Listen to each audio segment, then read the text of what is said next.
Hey you guys, welcome back to Southern Latitudes. I'm Robin and I garden in East Central Florida, Zone 9B.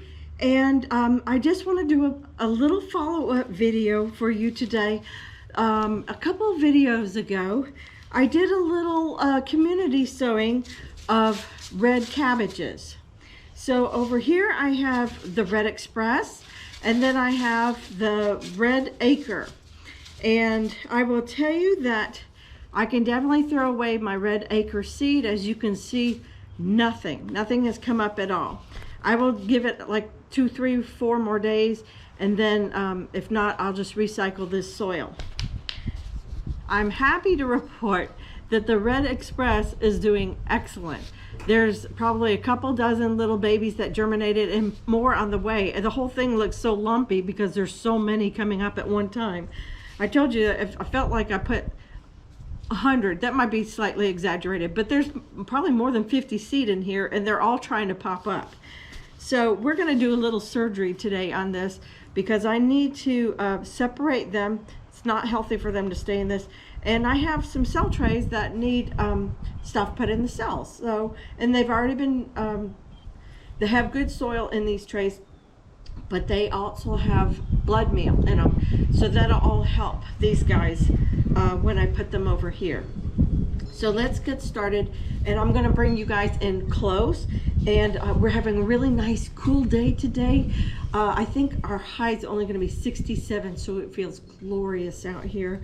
And it's a good time to do your little transplants or your seedlings or anything like that, because I don't have to worry about them shriveling up in the heat of the day or evaporate, you know, all the water evaporating.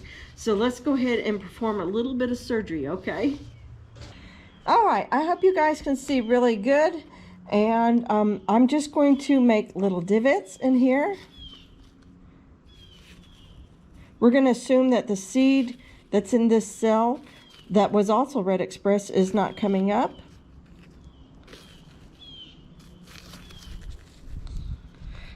So as you can see, here they are up close. I can't bring them much closer, otherwise the GoPro will go out of focus.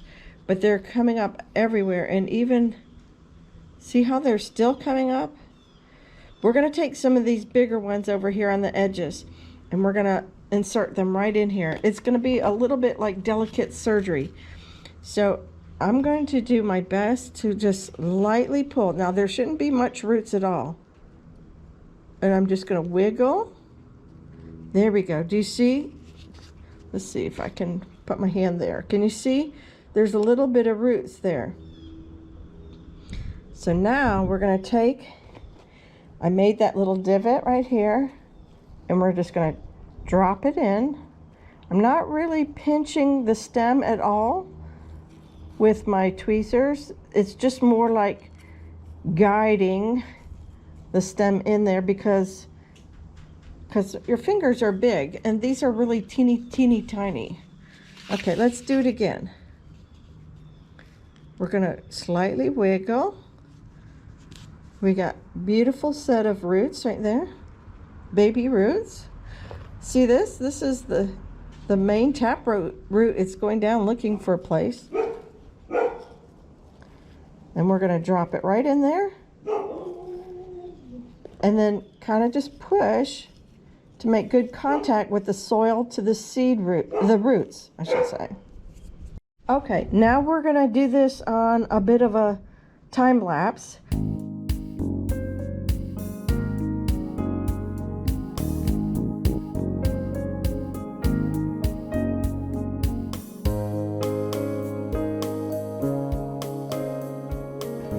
Okay, you guys, we have just done seedling surgery, and I misted these babies. I'm just pulling that one up. It looks like the water kind of knocked it over.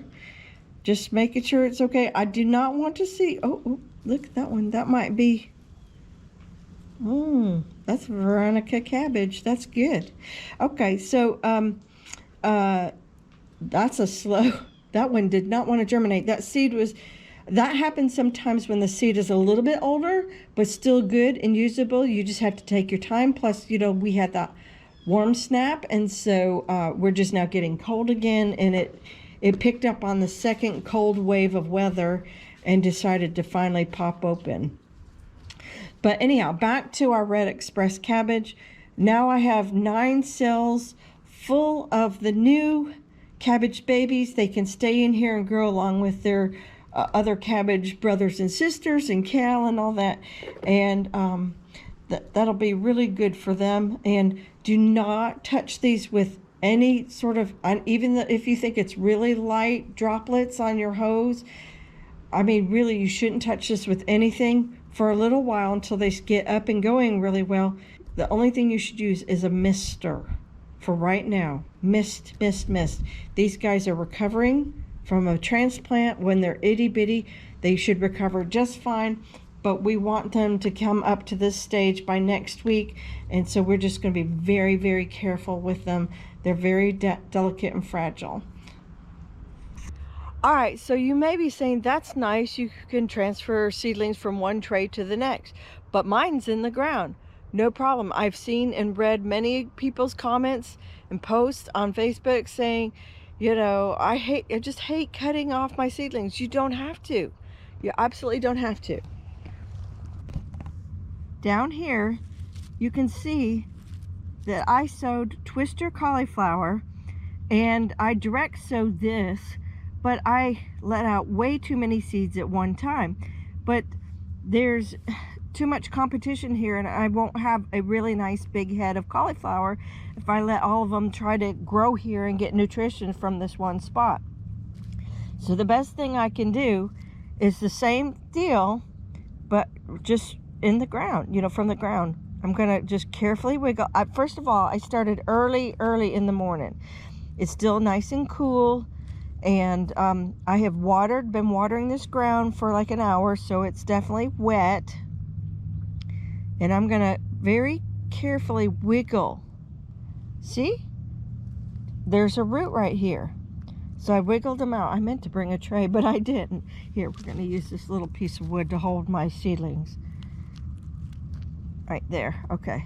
So I'm just gonna wiggle this one because it's pretty far off the drip line. And boom, there you go. Let me see if I can get some dirt off for you to see. There's actually a root right there. And I'm just gonna go right down the row and take out the excess. There's a little bit of a root. Can you see the little white hair-like thing? And they're just barely, look at them, just barely opening. That's when you want to do it. Don't wait till they're really huge. I mean, you can, but I think it's still better just to do it as young as they are, as young as you see here, and then you won't have all this shock to go through. See, look, now there's 2 and they're both really nice, so I'm just going to pick the one on the left because I'm using my left hand. And there you go. I got a whole, let's see, 6 new cauliflower babies right here on this piece of wood. And I will just go repeat the same process and put them into the trays. So thank you guys for joining me on this little video of seedling surgery. And I'm going to go ahead and do another tray of these, but you don't need to see that. So I'm just gonna end the video here. Thank you guys for joining with me today. Take care, God bless, and I'll see you in the next one. All right, bye.